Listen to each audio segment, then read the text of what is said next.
I've raised the point that is often raised in the context of Tamil Nadu. You've given your answer. Let me close the interview with something very different.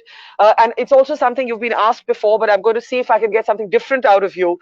You've often spoken about being a religious person, a devotee in a party that is statedly atheist. I just want to know, because you've said you've had no problems. You had told Karunanidhi about this. Today is a special day when it comes to remembering Karunanidhi. I just want to ask you if you ever had any arguments with him about atheism versus religion. Have you had any of those interesting conversations that you think is good to share with us today? No, listen, I don't go around broadcasting my faith. My faith is visible on my forehead and in my actions.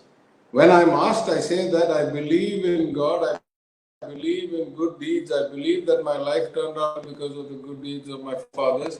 I believe that by good deeds, I'm accruing benefits to children. But that's when I'm asked. I don't go around talking about this every day. Where you're making a mistake, I think, is in calling the DMK an atheist party. As I made only one observation. When the nomination filing for MLA candidates within the DMK party happened, though the nomination filings were kept open for, I think, 14 days or 13 days, 90% plus of all filings happened on the one day in the 1.5 hour periods that were considered auspicious under the Hindu kind of, mores, number one. Let me say one more thing. Every single time I've ever gone campaigning, in 2016 or 2021, every single officer of the DMK who's in charge of that corporation ward or that division starts the day by going to a temple and offering a prayer before we do the day's campaigning. So I think the disconnect is not with me. The disconnect is with this notion that the DMK is an atheist party. It's hard. I mean, I'll just ask one question. Do you think it's possible in Tamil Nadu, the most practicing Hindu, broad tent, democratized religion state, for a party that is atheist to win 2/3 or 75 or 70% of the seats? It's just not realistic. I mean, this whole notion is a fallacy. That's very interesting, and I guess I've often thought that you can be culturally rooted, often including in religious rituals, and not necessarily be institutionally religion. But we leave that debate for another time, because it's. You want to say something? Go ahead. I have two important points. Points I want to make. You can cut it from the interview, but if you have 2 minutes, I want to make two important points. No, we won't cut it. You're live. You're on live, so we're not going to cut anything. But okay. Periyar himself said that I have no problem with the notion of God. The God that you say that requires sacrifice, that sacrifice society, that says this caste can come in and that caste must stay out, that women should not be allowed in when menstruating. When this kind of God that you say this is the norm, I have a problem with. But if there is a God for whom that these mores are not there, that all are equal, that you don't have to give anything to go in, that you don't need an intermediary like a priest. If there is such a God, then I have no problem following that God. And for saying so, I'm being called an atheist. An atheist, meaningless term. It says I believe in nothing. Who believes in nothing? Everybody believes in something.